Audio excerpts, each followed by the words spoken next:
자기 다움을 이제 이야기를 하는데 나는 나 다움을 지키면서 조직에 적응을 하려고 하는데 난 나의 모습을 그대로 갖고 가고 싶고 가면 쓰지 않고 살고 싶은데 조직이 나를 받아들일 준비가 안 되어 있는 거예요. 또는 원하지 않는 상태. 그렇죠. 원하지 않고 그럴 수 있어. 있고요. 그럴 경우에 이 사람들이 해야 될 수 있는 거는 조직에 적응을 하던가 그렇죠. 아니면은 다른 이웃을 찾아가던가 이렇게 되지 않을까라는 생각이. 어떤 조직이 있다면 그 사람 다움의 DNA를 갖고 있는 사람을 잘 봐야 될 것 같아요. 이 조직 다움의 DNA를 갖고 있는 사람. 그러니까 처음부터 이 조직 다울 수는 없을 거잖아요. 네. 대신 DNA는 있을 수 있잖아요. 그래서 이거를 잘 발견하는 게 어떻게 보면 그걸 채용이라고 하는 거겠죠. 그래서 그 DNA를 잘 발견하는 게 결국은 이 공동체의 몫이죠. 자기네들 다움을 잘 수용하면서 지금은 불완전하지만 서로가 서로에게 도움을 줄 수 있는 배움의 관계가 되었을 때 공동체의 원으로서 이렇게 잘 녹아들 수 있는 사람을 뽑는 게, 근데 결국 이런 또 조직은 그런 사람을 뽑죠. 비슷한 사람 뽑잖아요. 보통 군집은. 그게 뭐 또 채용 단계에서 공동체가 해야 되는 중요한 과제이기도 하겠죠. 선택할 수 있으니까요. 어떤 편을 어떻게 생각했을 때는 회사에 입사하길 희망하는 사람은 단순히 회사의 조건뿐만 아니라 그 회사의 문화 DNA를 봐야 되겠네요. 당연히 그거는 관심을 갖고 봐야죠. 내가 저 공동체에 그렇죠. 들어갔을 때 공동체 구성원으로서 잘 적응할 수 있을 것인가. 그렇죠. 지금 현재 내가 생각하는 어떤 가치와 비전과 철학이 그런 나다움이 내가 저 회사에 들어가서도 충분히 발현할 수 있고 혹은 수용되고 혹은 새로운 또 다른 어떠한 제3의 어떤 모습으로 발현될 수 있을 것인가, 뭐 이런 걸 고민할 필요는 있겠죠.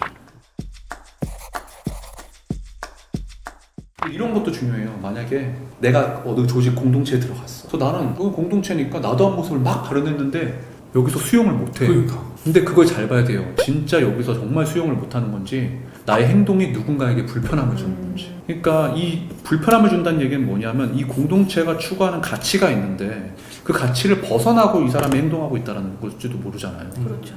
그 나다움은 뭐 나다움이라고 얘기할 수는 있겠지만 자기만 간직해야 되는 나다움이겠지. 왜냐하면 다른 사람들에게 불편함을 주니까요. 그거를 조직이 가지고 있는 경계선이 우리는 보통 밸류라고 얘기를 하잖아요. 그래서 밸류라는 게 조직 안에서 어떻게 보면 일하는 방식과도 연결이 되고 뭐 의사결정의 기준이기도 하고 하잖아요. 근데 나는 이거 모르겠고 나답게 하려고 하면은 그거만큼 이기적인 게 어디 있어요. 그건 이기적인 그건 거죠. 개인주의가 아니죠. 그러니까 어려운 건 같아요. 어떻게 보면 되게 경계의 어떤 균형, 그런 문제들이 분명히 발생하고 그 안에서의 경계가 되는 지점에서의 서로가 다르게 갖고 있는 생각들을 얼만큼 서로가 끄집어내서 맞춰가느냐, 이런 것도 되게 숙제겠죠, 공동체로서. 결국 이 책은 어떻게 보면 관계 얘기를 하고 관계인 있는, 것 같아요. 사람 얘기를 하고 있는 관계. 거예요. 조직 문화라는 프레임, 이런 세계관을 빌려와서 우리가 함께 살아가는 관계를 얘기하고 있는 책이에요, 사실. 그렇네요. 그렇게 생각하니까 네. 좀 쉽네요. 여기에 무대는 기업이고 회사예요. 여기서 우리 조직 문화라고 하면 보통 우리가 기업을 얘기만 하니까. 하지만 궁극적으로 제가 가져가고자 했던 방향은 우리가 함께 살아가는 것에 대한 기쁨과 관계, 그 얘기를 하고 싶었던 것 같아요. 아니 여기 뒤에 보니까 그 아내분하고 그 에필로그 있잖아요. 아, 네. 지혜를 주는 그런 분하고 사시나 봐요.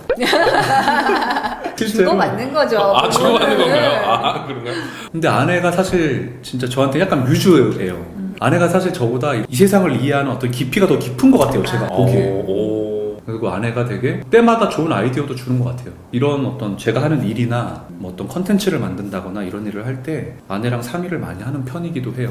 그리고 아내가 어떤 영감도 주기도 하고. 좋은 파트너시네요. 다음엔 공동 저자를 한번 해보시면 될 것 같아요. 그게 좀 중장기적인 하나의 좀 또 목표기도 해요, 버킷리스트처럼. 네. 근데 이 세무가 뭔가요? 그 애칭. 네네. 네, 되게 부끄럽네요, 뭔가. 네네. 우리가 서로 세무라고 불러요. 아내도 저한테 세무라고 부르고, 그렇죠. 저도 아내한테 세무라고 부르거든요. 그게 대학원에서 만나다 보니까 이제 보통 대학원에서 서로 선생님이라는 호칭을 쓰잖아요. 그래서 무슨 쌤 하다가 그 쌤을 좀 귀엽게 좀 우리끼리 얘기를 하는 게 이제 세무가 된 거예요. 야. 인터넷 브랜딩 영상 그 고컬 있죠. 쓸데없는 고컬. 그거 해소가 한 거잖아. 이야. 그거 진짜 대박이에요. 야, 중간에 지금 말한 거랑 해서 그거 영상 잠깐 넣어줘. 야, 그거 너무 안 터졌어. 반응 좋잖아요. 그래서 그거 기획할 때부터 되게 재밌었어요. 그러니까 제가 막 홍보 영상을 하나 만들고 싶은데 브랜딩 책이니까 책을 브랜딩화 시켜가지고 좀 약간 쓸데없는 정보를 알려주면 어떨까? 뭐 쓸데없이 책 크기 막 몇 센치 이런 거 막 맞아, 이렇게 맞아, 돌아가면서 맞아, 이렇게 맞아. 글씨체 텍스트 어떤 네. 글씨체 막 이런 얘기 나오고 네. 야 우리 무슨 시계 명품 시계처럼 홍보 영상 만들자 그렇게 얘기했었어요. 그래가지고 이제 같이 구상을 해가지고 만든 게 이제 그 영상.